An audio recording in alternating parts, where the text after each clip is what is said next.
తెలంగాణ కాంగ్రెస్ వ్యవహారాల ఇన్ఛార్జ్ మారే అవకాశం ఉందా? ఇక్కడి నాయకుల్ని డీల్ చేయడం నా వల్ల కాదు బాబోయ్ అంటూ మీనాక్షి నటరాజన్ ఏఐసీసీ పెద్దలకు చెప్పేశారా? అధిష్టానం కూడా కొత్త ఇన్ఛార్జిని దింపే ప్లాన్లో ఉందా? అధికారం ఉన్న రాష్ట్రంలో అసలు ఎందుకు ఆ పరిస్థితి వచ్చింది? గాంధీల కుటుంబానికి అత్యంత సన్నిహితురాలిగా పేరున్న మీనాక్షి ఎందుకు హ్యాండ్సప్ అన్నారు? తెలంగాణ కాంగ్రెస్ వ్యవహారాల ఇన్ఛార్జిగా మీనాక్షి నటరాజన్ ఎంటర్ అయినప్పుడు ఆమె మీద చాలా పెద్ద అంచనాలున్నాయి.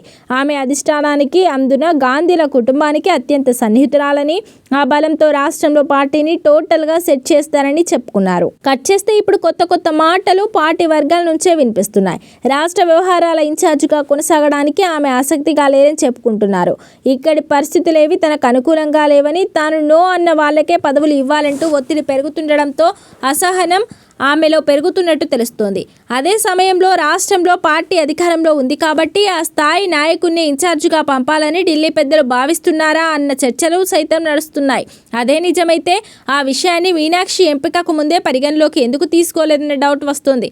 కారణం ఏదైనా కానీ తెలంగాణ కాంగ్రెస్ వ్యవహారాల ఇన్ఛార్జిని మాత్రం మార్చిపోతున్నారన్న వాసన మాత్రం పార్టీలో గుప్పమంటోంది. దేశవ్యాప్తంగా పార్టీని ప్రక్షాళన చేయాలని ఏఐసీసీ డిసైడ్ అయింది. అందులో భాగంగానే మీనాక్షి నటరాజన్ కూడా స్థానచలనం కలిగించవచ్చన్నది ఇంకో వర్షన్. రాష్ట్రంలో పార్టీ అధికారంలో ఉన్నందున అదే స్థాయిలో పార్టీని లీడ్ చేయడానికి మాజీ ముఖ్యమంత్రి ఒకరిని తెలంగాణకు పంపాలని అధిష్టానం భావిస్తున్నట్లు తెలుస్తోంది. చాలా రోజులుగా దీని గురించి ప్రచారం ఉన్నా ఇటీవల ఆ చర్చల తీవ్రత పెరిగింది. మీనాక్షి నటరాజన్ గాంధీ కుటుంబానికి దగ్గరే, పార్టీ కోసం డెడికేటెడ్గా పనిచేసే వ్యక్తే. కానీ తెలంగాణ నేతల్ని సమన్వయం చేయడానికి మాత్రం ఆమె కంటే సీనియర్ లీడర్ అవసరమని ఏఐసీసీ భావిస్తున్నట్లు సమాచారం. ప్రక్షాళనలో భాగంగా తెలంగాణ కాంగ్రెస్ నేతలకు కూడా ఏఐసీసీలో చోటు కల్పించే అవకాశం ఉంది. ఇక మీనాక్షి నటరాజన్ కూడా ఒక దశలో ఇక్కడ ఇన్ఛార్జిగా చేయలేనని పెద్దలకు చెప్పారన్న ప్రచారం సైతం నడిచింది. తాను అనుకున్నట్టు తన దగ్గరున్న నివేదికల ప్రకారం కాకుండా ఒకరిద్దరు నాయకులకు ఖచ్చితంగా పదవులు ఇవ్వాలంటూ రాష్ట్ర నాయకత్వం నుంచి ఒత్తిడి రావడంతోనే ఆమె అలాంటి కామెంట్స్ చేశారన్న చర్చ జరుగుతోంది.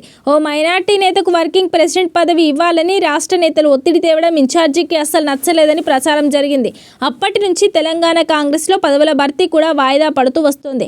దానికి కూడా ఇదే కారణమని చెప్పుకుంటున్నారు. ఇలాంటి అంశాలన్నింటినీ పరిగణలోకి తీసుకొని తెలంగాణ కాంగ్రెస్ నాయకులను సమన్వయపరిచేందుకు మాజీ ముఖ్యమంత్రి స్థాయి నేతను ఇన్ఛార్జిగా పెట్టాలని పార్టీ భావిస్తున్నట్లు తెలుస్తోంది. మొత్తం మీద తెలంగాణ కాంగ్రెస్లో ఇప్పుడు సరికొత్త చర్చ మొదలయ్యాయి. ఇన్ఛార్జ్ మారతారా అన్నది ఒకటైతే ఎందుకు మారబోతున్నారు, తెర వెనుక ఇంకా ఏం జరిగిందన్నది ఇంకోటి.